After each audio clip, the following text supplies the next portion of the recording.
Duduk perkara hilangnya tunjangan profesi guru di RUU Sisdiknas. Polemik isu kesejahteraan guru di Rancangan Undang-Undang Sistem Pendidikan Nasional (RUU Sisdiknas) masih berlanjut. Beberapa asosiasi guru menyatakan beberapa poin yang disoroti terkait kesejahteraan guru di RUU Sisdiknas, terutama terkait tunjangan profesi guru yang dihilangkan di draft RUU versi Agustus tahun 2022 kembali disuarakan. RUU Sisdiknas ini telah mengalami 4 kali perubahan. Terakhir Mendikbudristek Nadiem Makarim sempat menjelaskan isi RUU Sisdiknas versi Agustus tahun 2022. Koordinator Nasional Perhimpunan Pendidikan dan Guru P2G, Satriwan Salim menyayangkan dihapusnya poin tunjangan profesi guru, TPG, dalam draft RUU Sisdiknas Agustus tahun 2022, padahal di draft sebelumnya masih tercantum. Pada draft RUU Sisdiknas versi Februari di pasal 118 ayat 2 dan draft Mei tahun 2022 di pasal 102 ayat 3, masih jelas tercantum secara eksplisit pasal mengenai tunjangan profesi guru (TPG). Namun, ada kejanggalan, dalam draft RUU Sisdiknas yang diserahkan ke Badan Legislatif, Balik DPR RI pada Agustus tahun 2022 ternyata pasal tentang tunjangan profesi guru dihilangkan. Hingga saat ini, Balik telah menolak RUU Sisdiknas masuk dalam program legislasi nasional Prolegnas Prioritas 2023.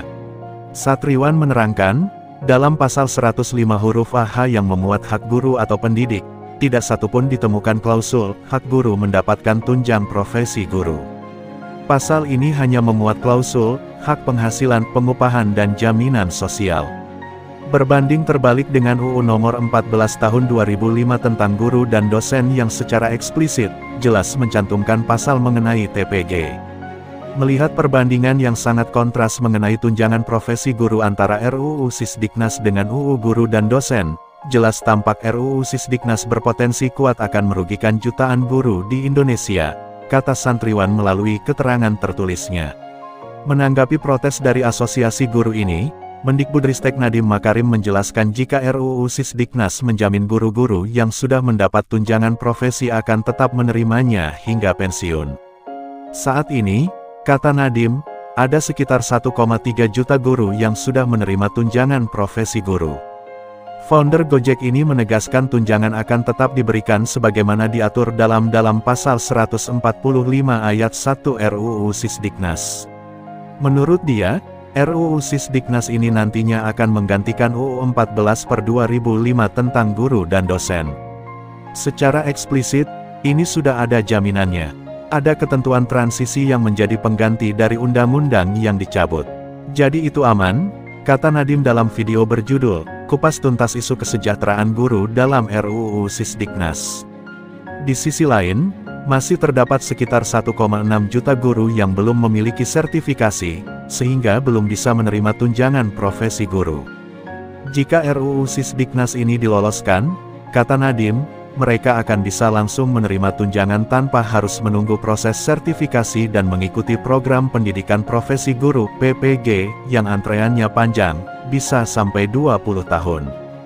Mengenai permasalahan itu, Nadiem merunut dari aturan UU Guru dan Dosen UU No 14/2005 bahwa guru itu dipisahkan dari sistem ASN lainnya.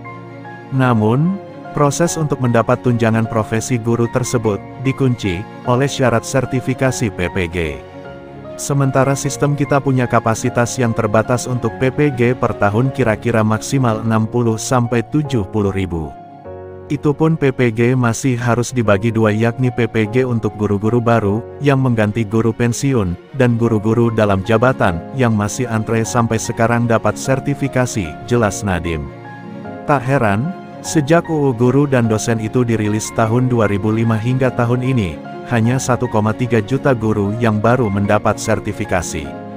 Untuk itulah, kata Nadiem, alasan istilah tunjangan profesi guru dihapus dari draft RUU Sisdiknas Agustus tahun 2022, agar para guru tidak lagi terkendala mendapatkan tunjangan tanpa harus sertifikasi, statusnya seperti ASN lainnya.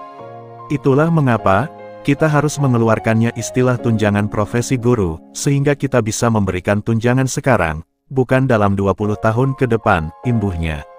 Lalu untuk tetap memegang prinsip sertifikasi sebagai upaya menjaga kualitas guru tetap dilindungi. Sertifikasi harus mengacu pada standar kualitas yang tinggi. Karena itu, kedepannya sertifikasi akan menjadi semacam SIM alias izin bagi guru baru untuk bisa mengajar. Yang sudah menjadi guru, kita putihkan mereka. Kita bisa berikan tunjangan tanpa mereka harus melalui proses sertifikasi dulu, kata dia.